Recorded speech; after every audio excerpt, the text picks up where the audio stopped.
What's going on, guys? Welcome back to the show. I'm Spencer. And I'm Christy, and we are back to school, as was probably everybody else. But our school's a little bit different because we rode school. So some of it's book work, but a lot of it is exploring and experimenting with things in nature and real life experiences. And it can be as creative as we want to make it for them. And so we've been, definitely spending a lot of time out in nature, exploring, hiking, learning. And Cade's really been crushing it. So we asked him what he wanted for dinner tonight, and he said steak, as he does usually. We wasted Mike. Yeah, we're happy to accommodate, and I'm getting a little bit fancy tonight, and I am making a truffle seared filet and fries.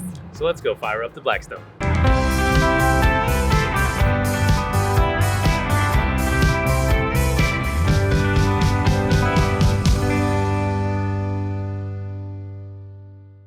One of our favorite things to griddle on our Blackstone is frozen fries. We've been doing this for years and they turn out so good. And if you've been to any of those fancy restaurants, you may have seen truffle fries, truffle parmesan fries, and that is exactly what I'm going to try to recreate today with our frozen fries. So I've got the griddle set to medium-low, and we're going to get our fries down with some truffle oil. I'm going to give them a little bit of a toss, make sure they're coated nicely in that truffle oil, and let them cook a little bit. Meanwhile, I'm going to get our steaks prepared.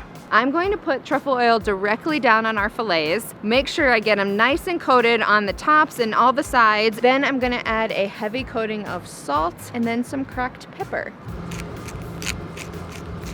I'm gonna check the fries here, give them a good toss. Looks like they need just a couple more minutes. We'll let them go a little bit longer.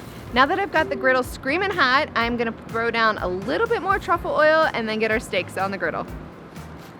These fillets are about 1.5 inches thick, and I really just want to get them down about 2 to 3 minutes on each side. I really want to get a nice sear on both sides, and I'm really looking for that nice medium rare finish. The steaks have been cooking for a few minutes on this side. They look fantastic. I'm going to pull them off and then let them rest for a few minutes before I cut them. I've let the fillets rest for a few minutes. Now it's time to slice them.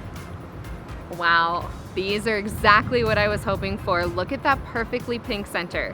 They're so easy to cut. I probably could slice these with a fork if I wanted to. I'm gonna plate them up, add our truffle fries, and again, if you've been to any of the restaurants, they usually have Parmesan, and I just so happen to have some of that, so we're gonna sprinkle some Parmesan on top of our fries, and a little bit of parsley for garnish, and voila. We've got a gourmet meal right here at our campsite.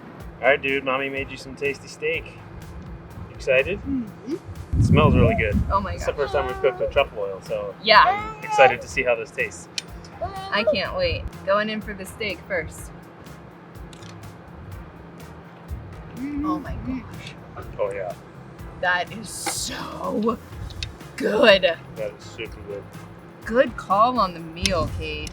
Very tender. Got the salt right, the temperature right. That truffle oil has a really good flavor, really cool flavor. It's such a good like flavor. That's why whenever we're at a restaurant, if they've got the truffle fries and the Parmesan, yeah, I always order them, and now we made them at home. Yeah. What do you think, buddy? Thank you guys for watching. We always appreciate you tuning in. Check out blackstoneproducts.com for all things Blackstone. Subscribe and ring that bell on the YouTube channel so you don't miss any of the great videos from any of the great cooks. Like Nate, Todd, CJ, Betty, Bruce, Matt, and us. And until next time, guys, this is Destination Delicious, and we will see you down the road.